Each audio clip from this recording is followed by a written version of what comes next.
Hello കൂട്ടുകാരെ. അപ്പോൾ ഇന്നത്തെ വീഡിയോയിൽ ഞാൻ നിങ്ങളുടെ ഉപബോധ മനസ്സിന്റെ ശക്തി എന്നുള്ള ബുക്കിനെ കുറിച്ചിട്ടാണ് സംസാരിക്കുന്നത്. ഇപ്പം ഇങ്ങനെ പറഞ്ഞാൽ ചിലപ്പോൾ ആർക്കും അത് അറിയില്ലായിരിക്കും, പക്ഷേ ഇതിന്റെ ഇംഗ്ലീഷ് ട്രാൻസ്ലേഷന്റെ പേര് എല്ലാവർക്കും അറിയാവുന്നതായിരിക്കും. The power of subconscious mind by Joseph Murphy.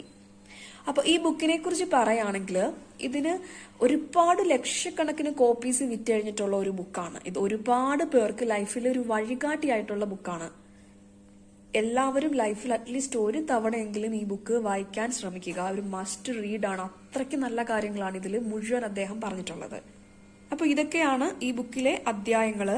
ഈ ഓരോ അധ്യായത്തിലും അദ്ദേഹം ചെറിയ ചെറിയ ഒരുപാട് കഥകൾ ഉൾപ്പെടുത്തിയിട്ടുണ്ട്. അപ്പൊ കഥകൾ എന്ന് പറഞ്ഞാല് സബ് കോൺഷ്യസ് മൈൻഡിന്റെ പവർ കൊണ്ട് സക്സസ് ആയവരുടെ കഥകള്, അസുഖം മാറിയിട്ടുള്ളവരുടെ കഥകള്, ഇഷ്ടമുള്ള പാർട്ട്ണറിനെ അട്രാക്ട് ചെയ്തിട്ടുള്ളവരുടെ കഥ. അപ്പൊ അങ്ങനെ ഒരുപാട് നമുക്ക് പ്രചോദനം തരുന്ന കഥകൾ ഇതിൽ അദ്ദേഹം ഉൾപ്പെടുത്തിയിട്ടുണ്ട്.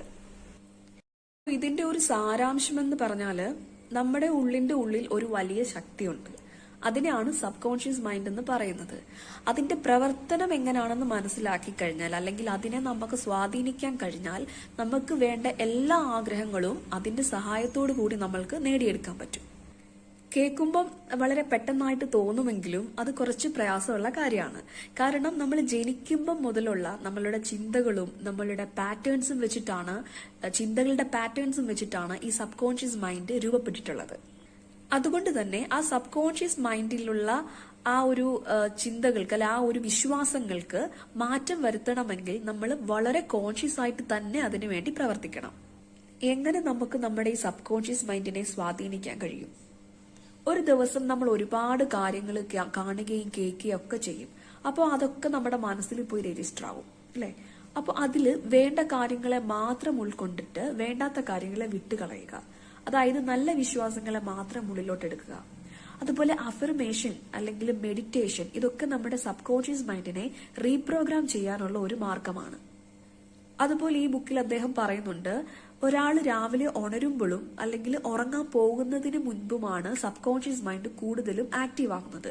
അപ്പോൾ ഈ സമയത്ത് നല്ല നല്ല അഫർമേഷൻസ് ഒക്കെ പറഞ്ഞ് റിപ്പീറ്റഡ് ആയിട്ട് പറയുകയാണെങ്കിൽ അത് സബ് കോൺഷ്യസിൽ പെട്ടെന്ന് തന്നെ രജിസ്റ്റർ ആവും. അത് റീപ്രോഗ്രാമിങ്ങിന് ഏറ്റവും നല്ലൊരു മാർഗമാണ്. ഈ ബുക്കിൽ അദ്ദേഹം കുറിച്ചിട്ടുള്ള ഏറ്റവും എനിക്ക് ഇൻട്രസ്റ്റിംഗ് ആയിട്ട് തോന്നിയ കുറച്ച് കാര്യമാണ് ഞാനിവിടെ പറയുന്നത്. സൂക്ഷിക്കുന്നതും സൂക്ഷിക്കേണ്ടതും. Keep on keeping on.